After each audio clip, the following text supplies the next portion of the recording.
e diz assim: a dinâmica mundial não funciona de forma isolada, como se cada país fosse fechado e autônomo. Então, nós podemos observar que no mundo econômico, o mundo econômico não funciona fechado ou autônomo, ou seja, cada um por si. Não, todos estão ligados à questão econômica em diferentes graus. Lógico, eu vou ter países ricos, vamos ser países emergentes e vamos ser também países pobres. Mas essa ligação é de forma que diferente pelo grau que tem a nível econômico. Existem ligações que estabelecem contato entre as nações, o que chamamos de mundo globalizado. Nós estudamos no terceiro bimestre sobre dois sistemas socioeconômicos, o capitalismo e o mundo chamado socialista. Com o final da Guerra Fria entre os Estados Unidos e a União Soviética e a derrubada do Muro de Berlim, acaba-se então o que nós conhecemos como a Guerra Fria. E entra no mundo hoje o que nós chamamos de globalização. Então, por exemplo, Brasil tem ligação econômica com a China. Brasil envia para a China, por exemplo, soja, trigo, carne suína em grande quantidade. Em contrapartida, vêm produtos da China para abastecer o mercado interno. Ou também o Brasil envia suco de laranja saindo do estado de São Paulo para os Estados Unidos e de lá vem o que? Produtos industrializados, produtos, por exemplo, ligados à digitação, a áreas como celulares. Então, essa troca muitas vezes ela não é igual, né? Tem um desnível entre países ricos e países pobres ou países emergentes. Quando se fala Brasil e China, os dois países são emergentes. Agora, quando se fala em Brasil e Estados Unidos, eu falo Brasil, um país emergente. E quando se fala em Estados Unidos, eu estou falando em um país rico. Então, essas são as condições. Também o Brasil ele faz o intercâmbio comercial entre o Brasil e a Argentina. Brasil envia produtos eletrodomésticos brancos, enquanto nós recebemos de lá também produtos da agricultura e da pecuária. São ligação econômica entre dois países, país emergente Brasil e país emergente Argentina. Agora, quando se fala em Brasil e Paraguai, Brasil é um país emergente e Paraguai é um país pobre, no qual o Paraguai depende economicamente da entrada lá do porto de Paranaguá, no litoral paranaense, para transitar todo o espaço de BR-277 para sair de Paranaguá a Foz do Iguaçu, passando pela Ponte da Amizade e lá chegam os produtos que são transportados da China, Brasil para o Paraguai. Então, esse modo de comunicação econômica nós chamamos de globalização.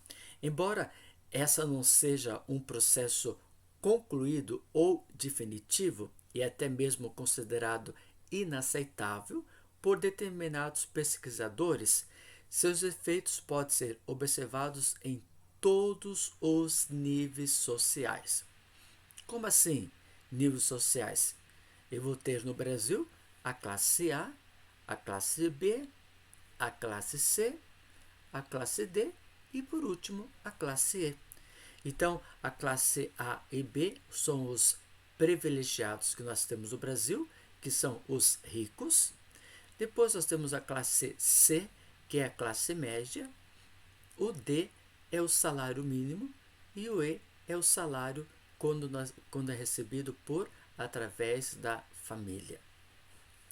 A complexidade dessas relações internacionais poderá ser mais bem compreendida por meio dos conceitos que nós iremos estudar agora. Por exemplo, o que é globalização? O que é interdependência? O que é neoliberalismo? O que são projetos de relações diplomáticas? Esses conceitos fazem-nos entender o que significa o contexto do mundo globalizado. Então, acompanhe isso conosco na página 2 do módulo número 1 da apostila número 4. Então, vamos ver com vocês agora definindo a globalização. Então, esse assunto você pode encontrar na página número 2 a 4, no qual nós vamos ver então alguns conceitos relacionados ao mundo da globalização, fazendo assim que a gente possa entender essa relação comercial que existe entre os países. Entre esses países ricos, os países emergentes e os países pobres, né? Então vamos lá.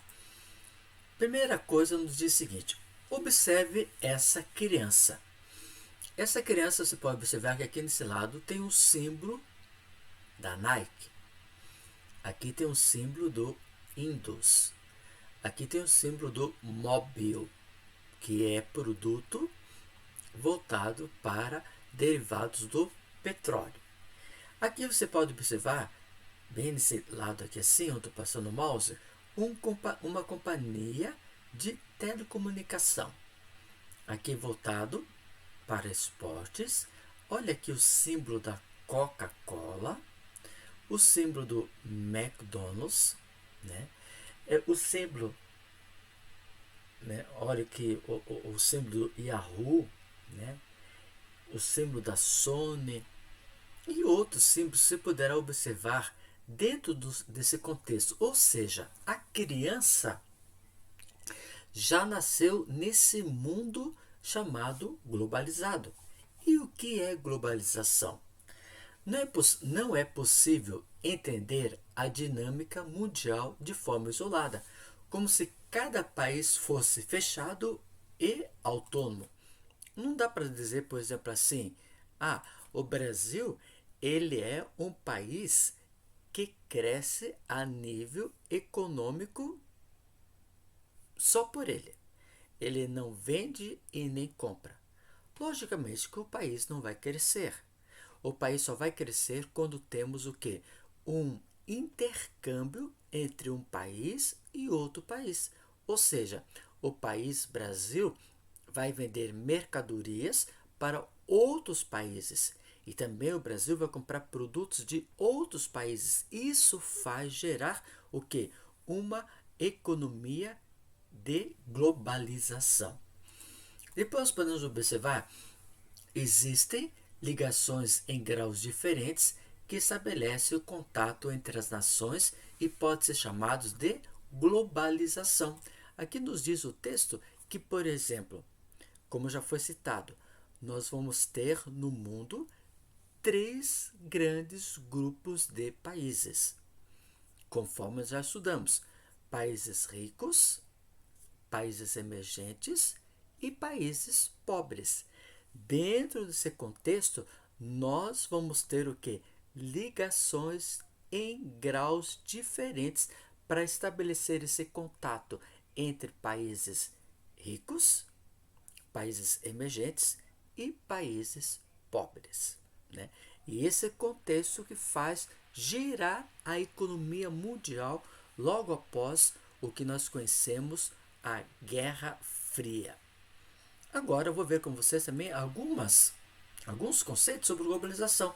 Diz assim: a globalização é um dos processos de aprofundamento internacional da integração econômica, social, cultural e política. O que seria então essa integração econômica? Essa integração econômica, como já citamos anteriormente, nos diz o seguinte: é uma ligação entre países ricos, países emergentes e países pobres. Essa ligação é uma ligação econômica, um dependendo do outro. Infelizmente, o Brasil sendo um país emergente, fazendo uma comunicação de economia com o mundo globalizado com os Estados Unidos, tem uma grande desvantagens pelo fato de que o país dos Estados Unidos é um país rico que manda para nós produtos industrializados. E, em contrapartida, nós enviamos para os Estados Unidos matéria-prima. É uma integração econômica não muito justa, como você pode observar, mas essa integração entre um país rico e um país pobre.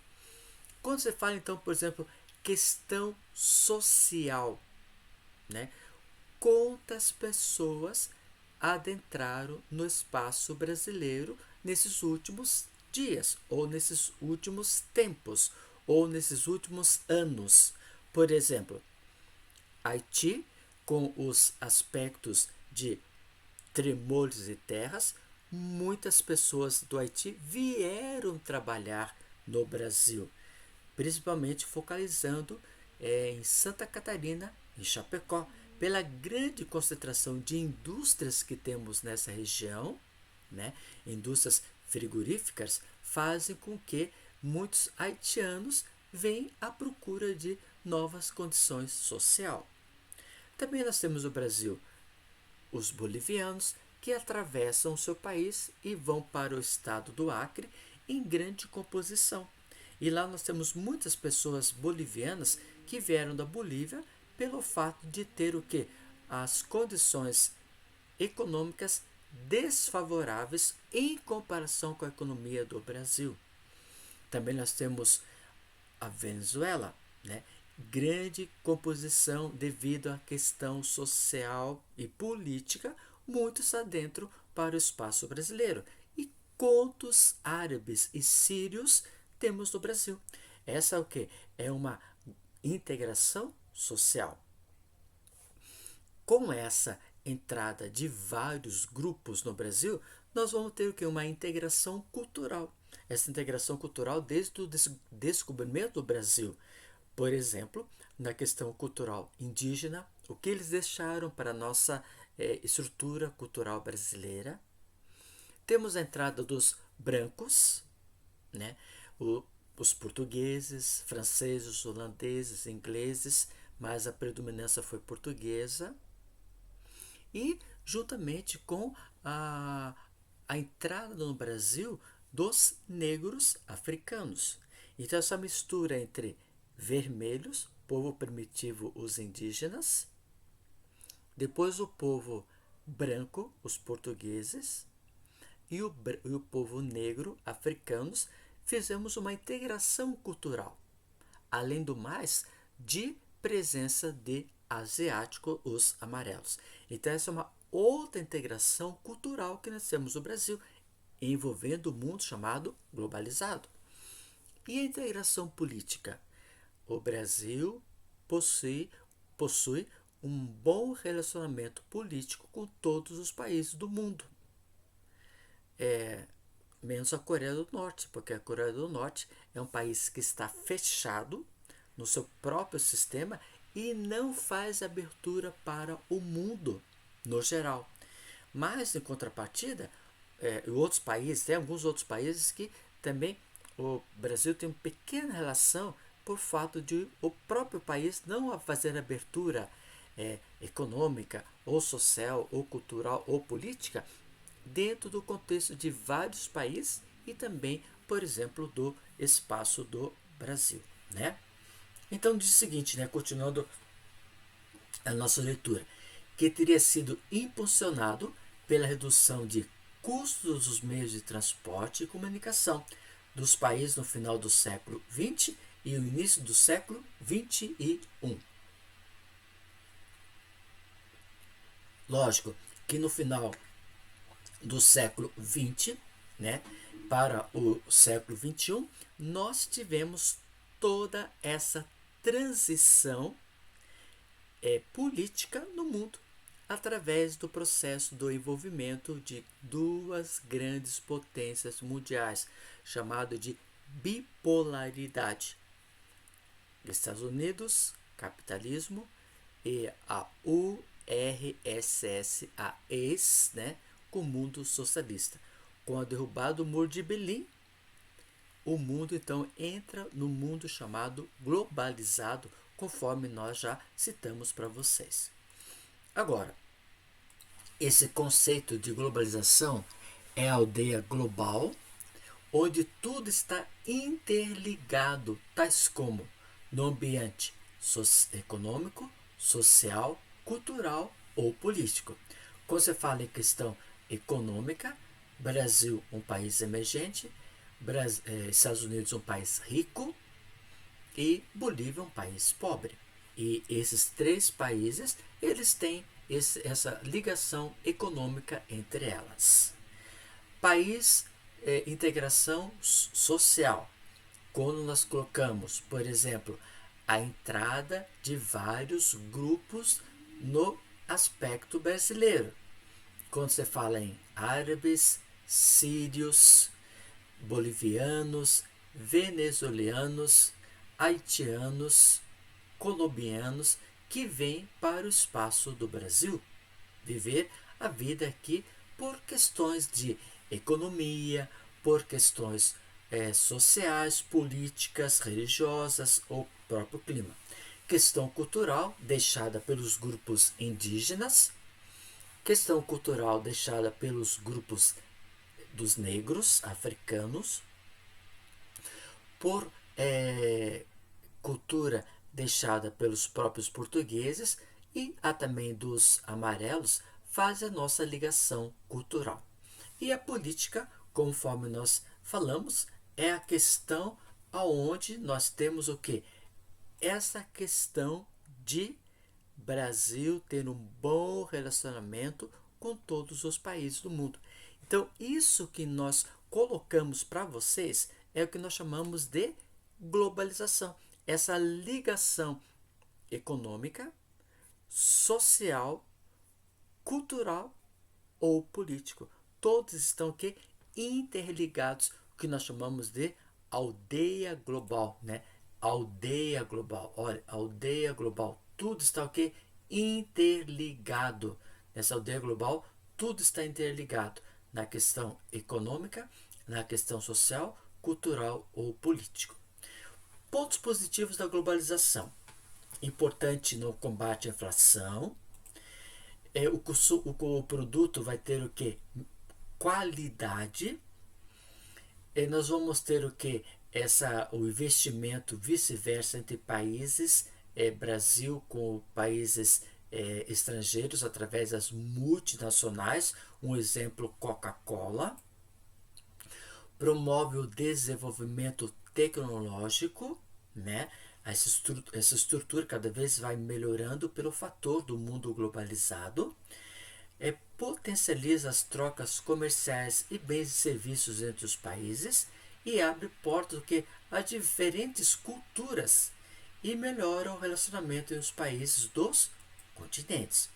Agora, você viu no slide anterior que eu coloquei para vocês pontos favoráveis, pontos positivos ao atual mundo globalizado. Se não fosse o mundo globalizado, nós não teríamos, por exemplo, essa grande estrutura de vários produtos internos no Brasil que a gente não conhecia há algum tempo atrás. Você irá para os Estados Unidos ou para um país europeu e lá encontrar um produto de qualidade. E hoje nós podemos encontrar produtos de qualidade no Brasil porque tem essa competição econômica entre países ricos e os países, por exemplo, pobres, né? Agora, alguns pontos negativos, tais como o dinheiro fica nos países desenvolvidos. Por exemplo, Coca-Cola. A Coca-Cola no Brasil, ela é uma instituição norte-americana de origem de Atlanta, nos Estados Unidos. E ela investiu praticamente a sua Coca-Cola no mundo todo, colocando, por exemplo, a Coca-Cola também no espaço brasileiro. Agora, de 100% da economia da Coca-Cola, fica o quê? 70% ou 75%, conforme a empresa, é enviado para sua sede. Ou seja, tudo que é produzido no Brasil na Coca-Cola brasileira, de 100%, 70% ou 75% vai para o capital da Coca-Cola na sede em Atlanta, nos Estados Unidos, sobrando 25% ou 30%. Esses 25% ou 30% vai ser voltado o quê? Para melhorar o produto da Coca-Cola num país, como o caso do Brasil, ter propagandas e pagar os trabalhadores.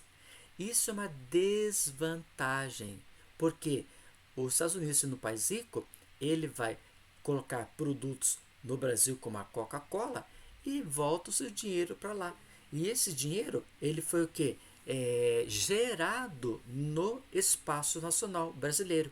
E é uma desvantagem esse ponto de colocar esse lucro sendo enviado para os países de sua origem. Também com essa tecnologia científica, aumenta o que nós chamamos de desemprego. Por quê? Porque hoje, com essa tecnologia, é investido, substituído a mão de obra humana por máquinas. Então, por exemplo, no banco, algum tempo atrás, no banco, nós tínhamos muitas pessoas que trabalham no banco de forma na caixa, né?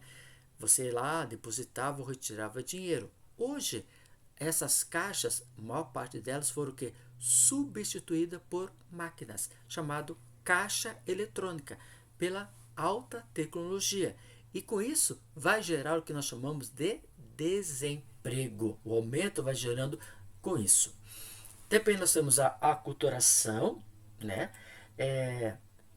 Essa aculturação, quando, por exemplo, se fala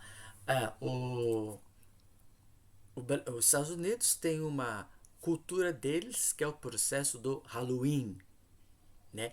Nesse período de outubro e novembro, praticamente.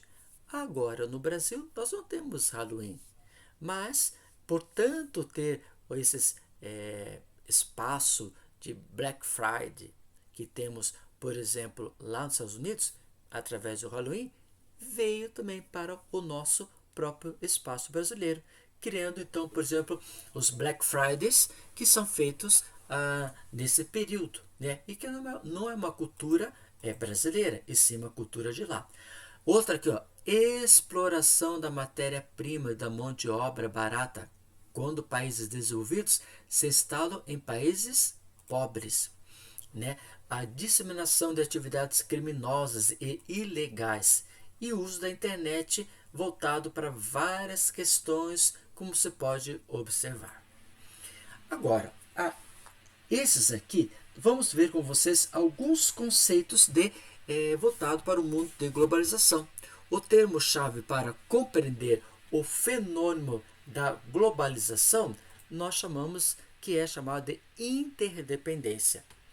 E ele resume o papel e a participação de cada país em maior ou menor proporção na dinâmica do sistema do mundo. Então vamos ver que tudo parece estar ligado a essa interdependência econômica no mundo. A globalização é um fenômeno que afeta as relações humanas totalmente no tipo social, como no econômico e no político. E a globalização significa que tudo que nos rodeia tem um grau de interdependência, logicamente, pelo fato de ter a questão humana, questão social, questão econômica e política, como nós já citamos anteriormente. país Brasil, emergente. País Israel é um país totalmente rico, né? A interdependência ela vai estar ligada a isso que nós chamamos de redes de comunicação. E essa rede de comunicação, de transporte e o avanço tecnológico, essa modernização que eu coloquei em verde, redes de comunicação, avanço de tecnologia e transporte, ela vai integrar esse espaço comercial, esse espaço cultural e o espaço científico, formando essa interdependência entre as nações. A interdependência entre um país, né? Vamos falar o seguinte assim, é o país Brasil com o país Estados Unidos. Matéria-prima, Brasil envia suco de laranja e os Estados Unidos enviam para o Brasil produtos de tecnologia, como celulares. A mão de obra brasileira é de quantidade. A mão de obra norte-americana é de qualidade. A tecnologia industrial brasileira é emergente. A tecnologia industrial norte-americana dos Estados Unidos é de países ricos. O comércio internacional, nós temos esse comércio internacional com os Estados Unidos, mas é um comércio desfavorável, porque nós mandamos matéria-prima enquanto eles mandam produtos industrializados. País desenvolvido aqui, no caso, exemplo, os Estados Unidos. E aqui no caso desse exemplo, país subdesenvolvido é o Brasil, ou o que nós chamamos emergente. A interdependência proporciona resultados desiguais entre nações ricas e pobres, o que vai afetar toda a população. Então vocês viram, conforme o exemplo que eu fui colocando, país rico, Estados Unidos, país pobre ou emergente, Brasil.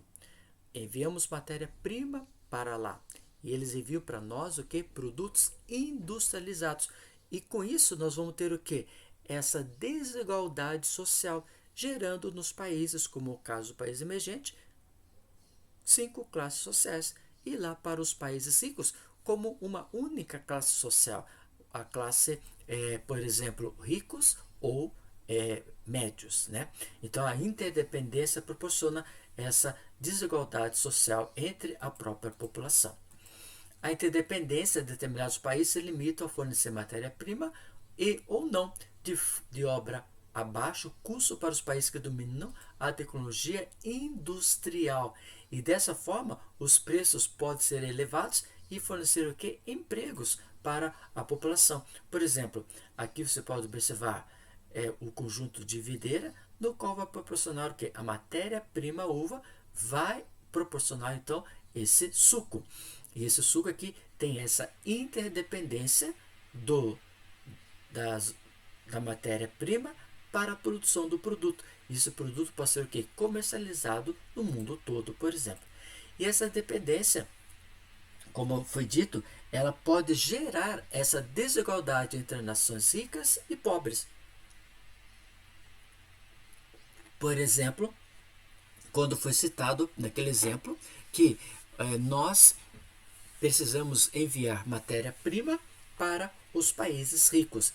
E com isso vai ser um mercado competitivo, sendo explorado pelos países desenvolvidos, logicamente pela dominação econômica deles. Aqui, só para a gente ter uma mistura, olha só, por exemplo, questão de ricos, né? Aqui temos uma pessoa, um casal rico, e está numa determinada localidade, esse cara preparando o lanche para essa pessoa.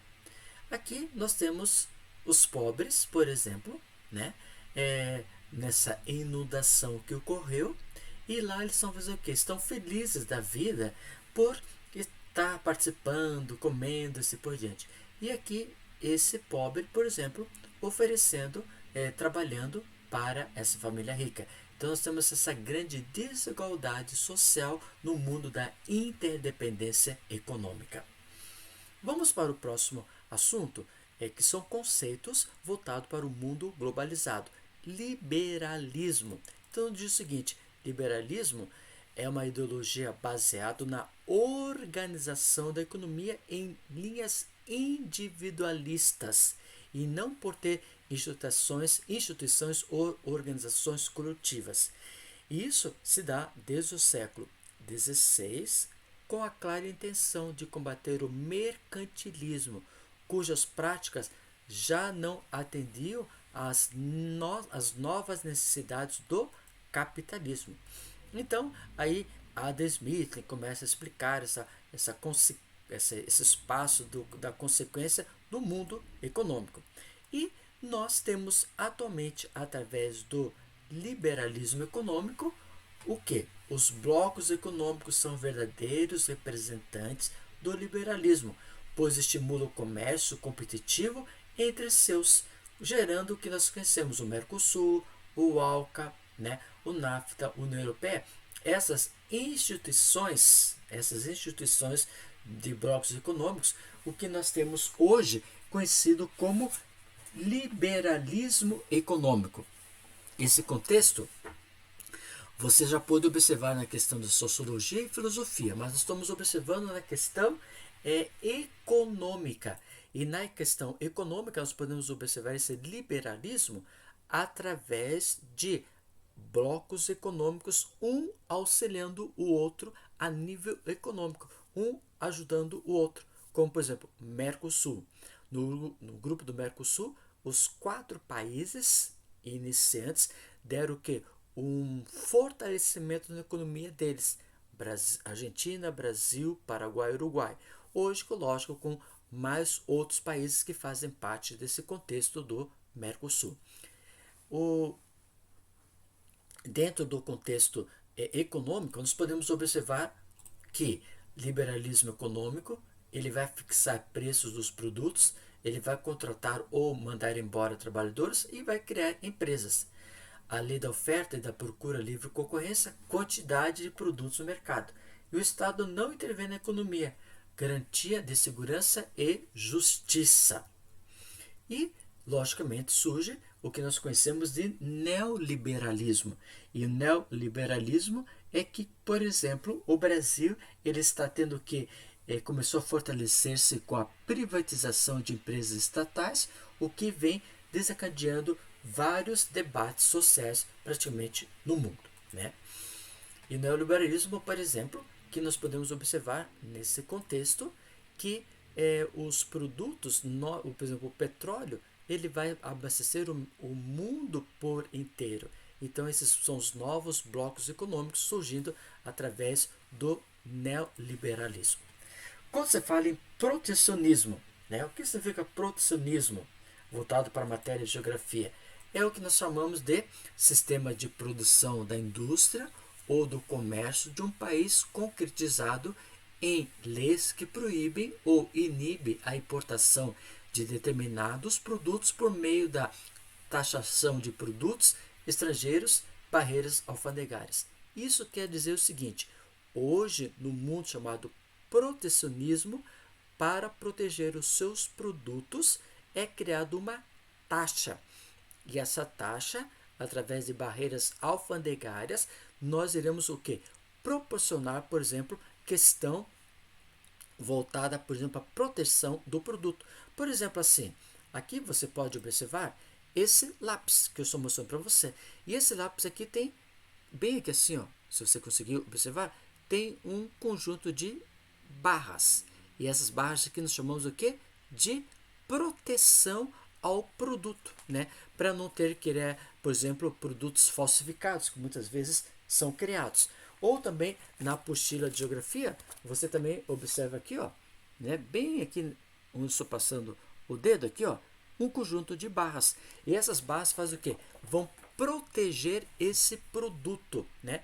Que nós chamamos então de taxação de produtos, né, estrangeiros, e protegendo principalmente a nossa indústria e o nosso comércio. Então você pode observar todos esses produtos assim com essa lista de proteção para os mesmos. Agora, logicamente que hoje foi criado o código QR, que é um código de barras bidimensional, que pode ser facilmente escaneado e vai mostrando se o produto é original ou não. Aqui você pode observar que algum tempo atrás, né, o fone 4S sendo vendido na questão nacional nesse valor. Agora, algum tempo atrás, quando tínhamos o 4S, passagem para Nova York, pela TAM, 2 dias de hotel, mais iPhone de 4S, o mesmo tipo, pagando esse valor. Lógico, pela proteção que nós temos através das taxas que tem cobradas no mesmo. Então, esse mundo globalizado é um mundo competitivo. E os estados criam essas leis direcionadas para o mundo da proteção. Olha só, preço de um Corolla XEI 2.0 no Brasil, vendendo por 75 mil nesse período, tá? Agora, olha só, 12% é cobrado de impostos estaduais, 9 mil. 30% de impostos federais, 22,5. E preço sem impostos, 58. Ou seja, olha só, nós pagamos praticamente essa porção de impostos para o governo. Agora, quanto custa um carro lá fora? Na África do Sul, 58. Na Alemanha, 50. Ou nos Estados Unidos, 32.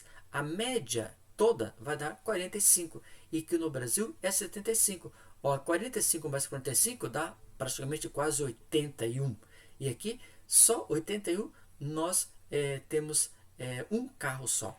Né? Então você vê essa diferenciação de impostos. A mesma coisa você pode observar esse carro no Brasil, que é feito em Sumaré, São Paulo, pagando esse valor e é vendido lá fora por esse preço. Aqui, o mesmo preço, essa diferenciação, fabricado em contrapartida em lugares diferenciados. Né? E isso é tudo, essas taxas, ele é visto através da Receita Federal da Alfândega. Né? E aí nós podemos observar essa composição de pessoas trazendo os produtos e ao passar pela linha da alfândega é totalmente verificado se não passa da cota. E isso é feito pela Receita Federal. Alguns pontos positivos e negativos. Né? Proteção da indústria nacional. E ponto negativo é o que? É o fator de comodismo da indústria nacional. Com isso, nós podemos observar o seguinte, que quando nós temos esse ponto positivo, logicamente que através dos impostos cobrados vai proteger os nossos produtos internos. Agora, um ponto negativo, com essa proteção, muitas vezes a gente se acomoda com o produto, não se tornando um produto de qualidade para ser vendido no espaço econômico brasileiro. E finalizando as relações diplomáticas, nós temos alguns pontos tais como a primeira solução é buscar sempre por negociações. Esse é o contexto da diplomacia. E o papel do diplomata é utilizar o diálogo para firmar acordos, evitando situações de embargo econômico ou conflito. Né? Então, por exemplo, quando se tem essas relações diplomáticas, diplomáticas entre os países, é para facilitar que os produtos possam circular entre um e outro sem ter o problema de questões de taxação de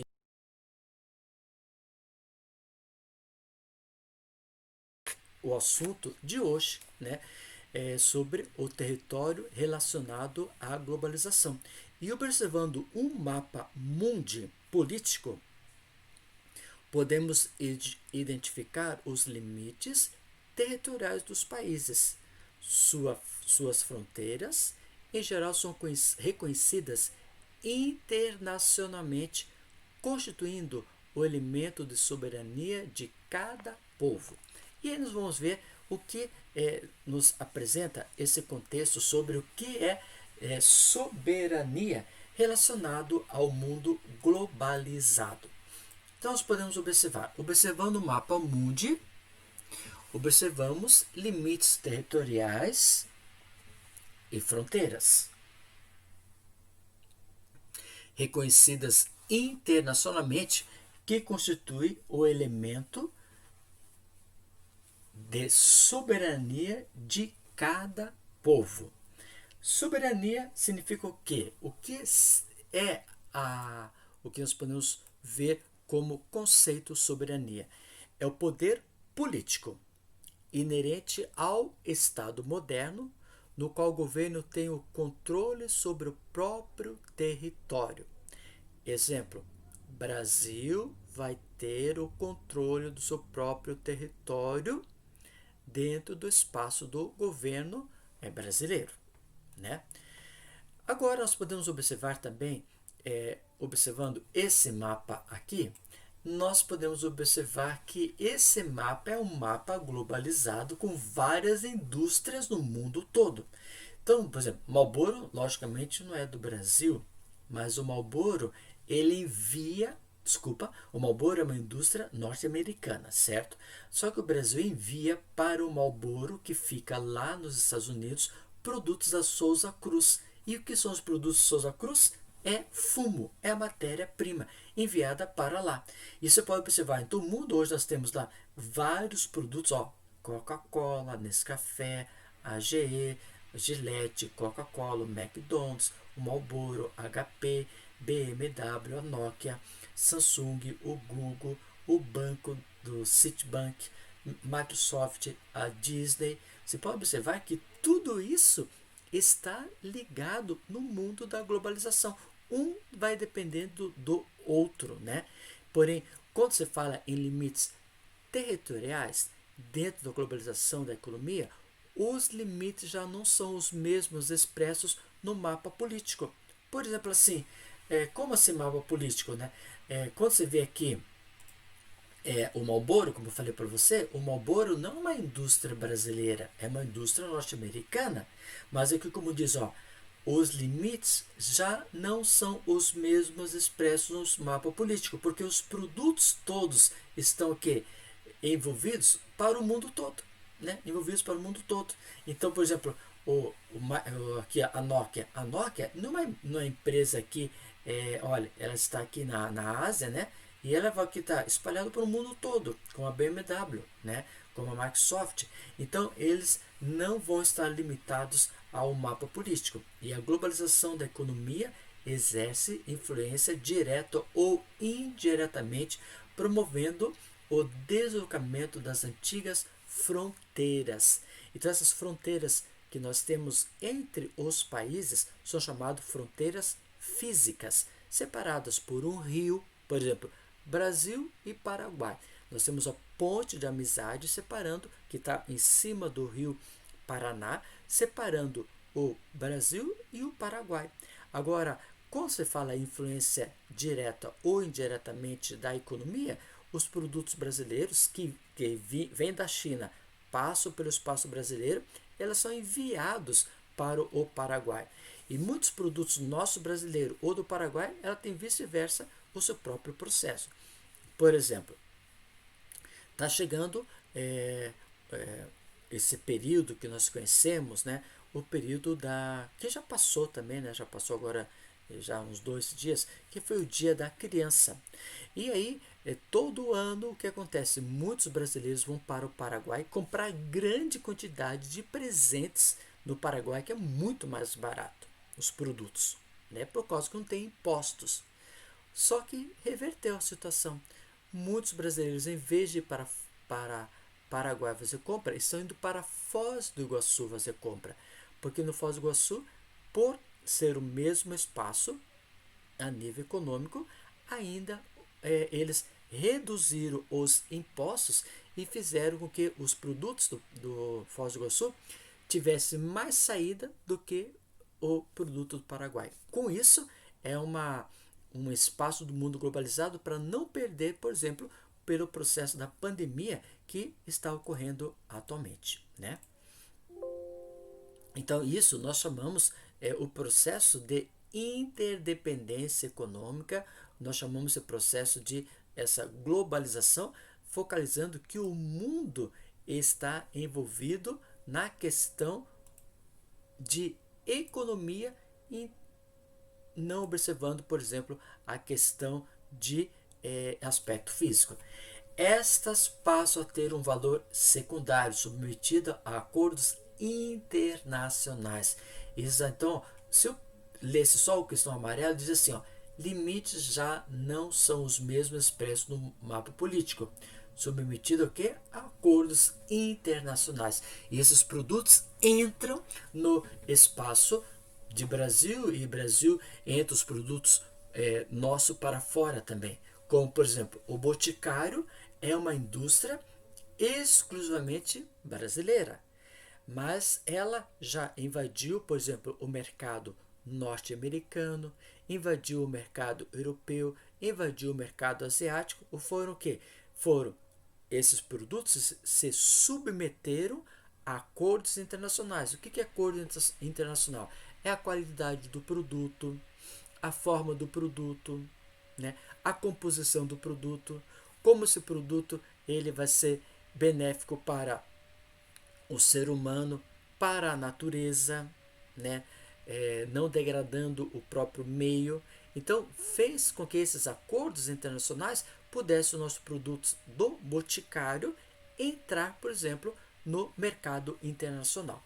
Isso é esse grande espaço do mundo globalizado que nós estamos vivenciando. Por exemplo, essa indústria da Sony é uma indústria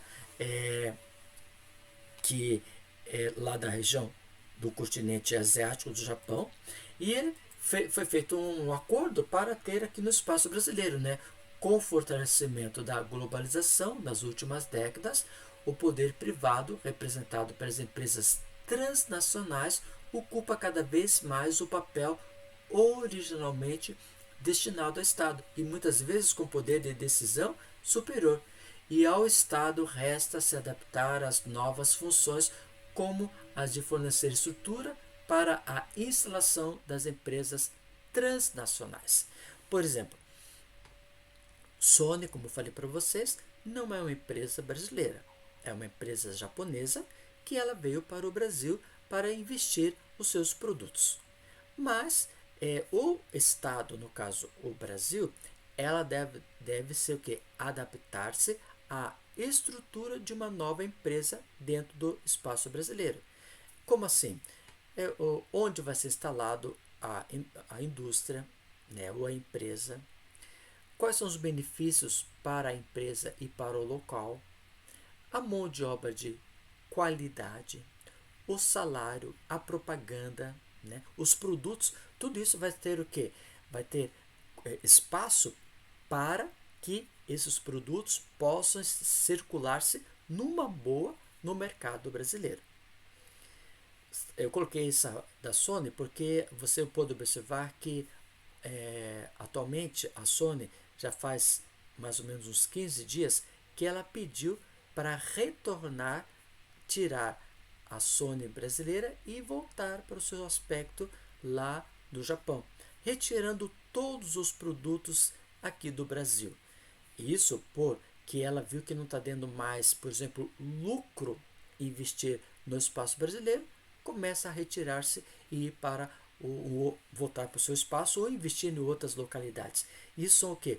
Esses acordos que ocorrem no processo de meios transnacionais.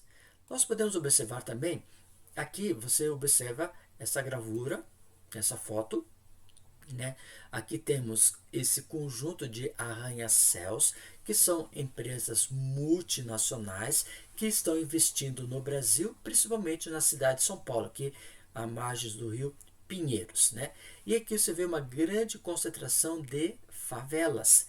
Então, nesse mundo que nós podemos observar o território relacionado à globalização, nós podemos observar dois tipos de classes sociais bem vigentes. Na marginal do Rio Pinheiro, nós vamos ter o asfalto, os carros circulando para lá e para cá, vamos ter o conjunto de favelas e vamos ver o conjunto de prédios que tem a presença de empresas multinacionais. Essa é a grande disparidade que existe entre países ricos e países pobres. E essas empresas multinacionais, elas vêm investir nos países chamados subdesenvolvidos ou emergentes, porque observa aqui que nós temos o quê? Grande quantidade de matéria-prima. Enquanto as corporações estrangeiras e o Estado, no caso o Brasil, se apropriam do poder redistribuídos sobre os moldes da globalização. Grande parte da população mundial, segundo os estudos da própria ONU, Organização das Nações Unidas, continua submetida à desigualdade e à pobreza. Esse é um ponto negativo do território quando está relacionado à globalização. Então, por exemplo, naquela gravura que eu mostrei para você, nós podemos observar muito bem essa desigualdade social entre aquele conjunto de prédios corporativos de economia de primeiro mundo, de países ricos, em contrapartida um conjunto de favelas. E a própria ONU coloca, né, que os estados, no caso o Brasil, está sendo que submetida a essas corporações estrangeiras que muitas vezes vêm para cá para fornecer melhores condições de salário, mas surge essa grande desigualdade social. Esse é um dos fatores negativos dessas empresas instaladas no espaço Brasil, por exemplo. As transnacionais, na página 5 a 6. Né? E aqui você pode observar grande composição de várias empresas mundiais, chamadas transnacionais, que estão investidas em praticamente no mundo todo, como você pode observar nessa gravura.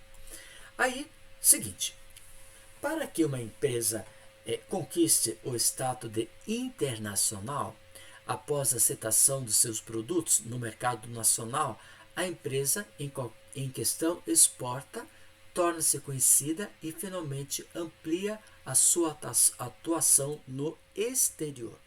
O que quer dizer com esse texto que nós acabamos de ler? Nos dias seguintes, por exemplo, o chinelo Havaianas. O chinelo Havaianas é de origem São Paulo, Brasil. E ela começou a ganhar espaço no mercado brasileiro, mercado nacional. Mas alguém teve uma ideia, por que não levar esses chinelos havaianas, por exemplo, para outros países? Para ser reconhecido como estado de internacionalidade, esse produto do chinelo havaianas. Foram lá para Paris, por exemplo, na França, onde Paris é a sede mundial da propaganda feminina, e Milão para a propaganda masculina de produtos de moda no geral e design. Então eles chegaram na França e começaram a fazer propaganda dos chinelos Havaiana. Mas olha, não deu lucro nenhum. E o pessoal faz o seguinte: ninguém quer comprar produto brasileiro, principalmente chinelas havaianas. Aí eles fizeram o seguinte: para se submeter-se, que esse produto pudesse chegar nos pés das francesas, eles tinham que submeter a quê? A fazer perguntas, pesquisas, para observar se esse chinelo poderia ter saída, por exemplo, nos pés das francesas. Então, eles começaram a fazer pesquisa, perguntando para as mulheres se aquilo era legal, se o material estava bom, se era confortável, se as cores, o design do chinelo estava proporcionando um fator positivo ou negativo para a população. E muitas francesas falaram assim: olha, se tivessem cores abertas, cores vivas, se tivesse o design florido, né, flores desenhado no chinelo, tivesse essa maciez, tivesse, por exemplo, com duplicidade, com cores duplas no próprio chinelo, poderia ter muito mais saída no espaço aqui na França. Então eles fizeram uma pesquisa muito grande na cidade de Paris e quando agora já fizeram todo o estudo, a pesquisa, e agora vamos colocar em prática. Então vieram para o Brasil, né, os pesquisadores, e estudaram e fizeram novas formas cores, coloridos, com flores, etc. E foram para onde? Para a cidade de Paris. Nessa localidade que você pode observar na gravura, aqui você pode observar a Torre de Paris, né? A Torre Eiffel. E aqui é um jardim muito bonito que nós temos ao redor, né? Ao longo dessa vista da Torre Eiffel. E eles fizeram o quê? Enfeitaram esse gramado, esse local aqui, onde as francesas passam muito tempo no período do verão descansando, tomando chá, por exemplo, brincando ou jogando. E eles colocaram o quê? Vários chinelos havaianas nesse espaço. O que aconteceu? Esse produto de chinelo havaiana, ela conseguiu conquistar os pés das francesas. E não só das francesas, como também dos franceses. E com isso, o chinelo havaiana, ele conseguiu ocupar a posição de grande status internacional para os franceses. Então, nisso o que aconteceu? Para que essa empresa pudesse chegar lá, foi feito o quê? Teve que estudar o mercado para aceitar os produtos, teve que ser estudado para que o produto pudesse chegar a ser um produto internacional. Alguns conceitos gerais. Multinacionais são bases operacionais em outros países. Transnacionais instalam-se unidades em outros países. E globais, qualquer fronteira nacional não vamos ter o seu produto. Coca-Cola, ela extrapolou o espaço mundial e temos a Coca-Cola no mundo todo, por exemplo. Então, esses são os termos utilizados que nós podemos observar como multinacionais, bases operacionais em outros países. Por exemplo, eu tenho a Petrobras, que é uma empresa nacional, e ela tem bases em outros países, como a Bolívia, nos Estados Unidos. Então, nós chamamos de multinacional, né? Quando uma empresa tem outras localidades. Transnacionais instalam-se unidades em outros países. Por exemplo, a Volkswagen, ela é uma indústria da Alemanha e ela veio instalar aqui no Brasil. Então, nós chamamos de transnacionais. E globais, como, por exemplo, qualquer fronteira nacional, vamos ter o produto da Coca-Cola. Ela invadiu o mundo todo. Esses são os conceitos que nós utilizamos para o mundo relacionado à globalização com o território. O principal interesse de uma empresa em se instalar num país está no mercado consumidor. Porém, quando se trata em um país em desenvolvimento, as vantagens são maiores. Como você pode observar nessa gravura. Aqui chegou o período, por exemplo, de troca de estação do ano. Ou, por exemplo, do inverno para a primavera, da primavera para o verão, verão para o outono, e assim por diante. E quando tem troca de estação do ano, logicamente vão ter o quê? Troca de produtos. Ao trocar produtos, muitas vezes os produtos ficam em estoque e vai perder, lógico que vai perder. Então eles fazem o quê? Eles fazem esse processo de liquidação, liquidando praticamente quase 70%. Com isso, esses produtos eles não vão ficar estocados e tem a sua saída. Como você pode observar aqui em São Paulo, né? Ali na 25 de março, onde temos esse espaço de várias pessoas tendo para o mercado consumidor, né? Que tem esse processo de vantagem nos países que temos o processo do mundo chamado subdesenvolvido. Então, os produtos vão se deslocando para essas determinadas localidades. Agora temos o que conhecemos como, por exemplo, umas siglas que pertencem a esse conjunto. Quando se fala em PIB, Produto Interno Bruto, ou nós podemos também chamar de PNB, Produto Nacional Bruto, né? Que são voltados para o espaço do local. Produto Interno Bruto e O que significa isso? É a soma das riquezas produzidas pelo país em todos os setores da economia, geralmente acumulado no período de um ano. Né? Então, esse PIB, nós vamos ter o quê?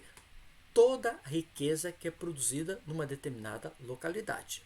Aí vai estar envolvido o setor da economia primária, setor da economia secundária e vai estar envolvido o setor terciário. Todos os setores estão aqui envolvidos para gerar um produto interno bruto ou produto nacional bruto, que vai ter o quê? Um acúmulo durante o período de um ano para ter o quê? A riqueza produzida por esse PIB. Por exemplo, eu tenho a plantação de soja em grande quantidade. É uma matéria-prima de atividade econômica primária. Só que essa atividade ela vai para a indústria, essa matéria-prima, a soja, e vai ser transformado em quê? Em derivados, como óleo, farinha, o líquido, né, de toda a transformação da soja. Isso é transformado no setor industrial. E depois desse setor industrial, ao ser transformado, se elabora o produto e fica pronto o produto.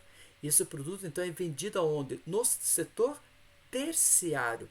E ao ser vendido no setor terciário, ele passou pelo setor primário, passou pelo setor secundário e passou pelo setor terciário e tem esse acúmulo durante o processo econômico durante um ano. Isso nós conhecemos então como Produto Interno Bruto, ou PNB, Produto Nacional Bruto. Aqui você pode observar esse gráfico foi elaborado, esse infográfico elaborado em 1º de setembro de 2017. Portanto, 17, 18, 19, 20, 3 anos mais ou menos já passou essa estrutura. E nesse período a variação trimestral do PIB brasileiro em porcentagem. Primeiro trimestre, segundo trimestre, terceiro trimestre e o quarto trimestre de 2015, 2016 e 2017. Olha só, tudo está abaixo da linha do zero. Menos 1,2, menos 0,5. Só que no 2017, o primeiro trimestre, ele subiu para 1 e aqui subiu para 0,2. Quais são os que geraram esses pontos de aumento? Então, nós podemos observar o agronegócio, que sempre tem crescimento, só no segundo trimestre, que praticamente quase foi nulo. A indústria, negativo, e os serviços. Serviços, o que é serviço? Comércio, bancos, escola, educação, estavam acima do 0%. Agora, maior variação do PIB entre os países do mundo que nós podemos observar. Então, ao você observar que temos esse PIB variado também no período da economia do primeiro trimestre desse ano 2017. Aqui você pode observar a China com 1,7, Japão com 1, que você pode observar, Espanha 0,9, Estados Unidos 0,7, Alemanha 0,6, a União Europeia, quando você fala União Europeia, é o conjunto de 25 países que nós temos, então você pode observar que está no mesmo patamar do que a Alemanha, a França 0,5, Reino Unido 0,3 e Brasil 0,2. Assim, mas está tão baixo o Brasil 0,2, mas olha só, número 1, número 2, número 3, 4, 5, 6, 7, 8, 9. Nós estamos na economia mundial em PIB em 9º lugar. Não é ótimo isso? Ótimo sim. Por quê? Nós temos a China é um país emergente, que é da Ásia. Japão é um país rico, da Ásia. Acabou. Acabou a Ásia. Agora a Europa. Espanha, a Alemanha, 25 países do euro, França e Reino Unido. Agora vamos para a América. Estados Unidos e o Brasil. África, não tem nenhum. Agora, dentro desse contexto aqui, Japão é rico, Espanha é rico, Estados Unidos é rico, Alemanha é rico, Zona do Euro é rico, França é rica e Reino Unido é rico. Só temos a China, que é um país emergente, e o Brasil é um país emergente. Então, de mais de 195 países reconhecidos pela ONU a nível econômico, o Brasil está em que número? Nono lugar. O Brasil ocupa uma boa posição mundial na economia mundial, ocupando o que nós conhecemos como a posição de nono lugar na economia mundial, ok? Aí nós podemos observar alguns aspectos da economia brasileira, que dá essa rentabilidade do PIB. Conforme a primeira figura, nós podemos observar a construção civil, é o que dá muito pontapé na economia brasileira. E também nessa pandemia que vem desde março até o prezado momento, nós temos o fator da indústria, construção civil, um dos fatores que gera muito dinheiro, muito emprego, e não foi afetado pela mesma. Outra atividade também, as atividades bancárias, também dá uma grande rentabilidade econômica. Esse aqui que nós chamamos de call free, né? Trabalhos através de telefones, onde vão fazer o que? Chamadas, oferecendo produtos, e isso dá muito dinheiro, não tem horário de estabelecimento, né? Esse trabalho 8 horas, depois vem outra equipe, mais 8 horas, outra equipe, 8 horas. Então, se é dia, se é noite, se é de madrugada, qualquer horário, dentro dessa proposta, porque o dia é formado de 24 horas, eles dividem essa formação praticamente em partes. Então, 8, depois 16 e 24 formando esse dia, né, o trabalho dessa formação. Continuando, aí nós temos o que nós chamamos de DIT e NDIT. O que significa isso, né? Quando você fala em DIT, nós chamamos Divisão Internacional do Trabalho. E aí nós passamos para a nova Divisão Internacional do Trabalho, que é a estrutura da economia mundial que nós temos hoje. Quando você, por exemplo, fala na Divisão Internacional do Trabalho, nós tínhamos, por exemplo, o mundo chamado bipolaridade. Ou era controlado pelo mundo norte-americano capitalista ou comandado pelo mundo da URSS através do sistema socialista. Hoje, na nova Divisão Internacional do Trabalho, os nossos produtos estão lá fora e os produtos lá de fora também entram na economia brasileira. Então, os principais produtos são gerados para circular na economia mundial, como nós podemos observar na nova Divisão Internacional do Trabalho. E aqui nós temos essa evolução do trabalho, né? Capitalismo comercial, capitalismo industrial, capitalismo financeiro, e adentramos hoje países desenvolvidos com os países que estão em processo de desenvolvimento. E é cobrado esses royalties, valor pago à empresa transnacional proprietária de direitos intelectuais sobre um determinado produto que é feito. Então nós temos um exemplo, ligação as explorações, por exemplo, do petróleo, que vai dar uma grande rentabilidade econômica. Outro exemplo de royalties que nós podemos colocar é Brasil e Paraguai, na usina hidrelétrica de Itaipu. Paga-se essa taxa de royalties para os países entre eles, né? Royalties do petróleo no Niterói, olha só, em 2016 e 2017, olha só, em milhões de dólares. E o próximo assunto que nós vamos conversar com você, nós vamos entrar nesse comércio mundial. Como é que é observado, como é que eles estipulam esses preços, né? Que moeda que é observada, se tem algum método de observar os produtos, como é saído na própria praça. Então, o que nós estudamos hoje, parece que o nosso espaço físico foi submetido ao espaço econômico mundial, adentrando várias formas econômicas.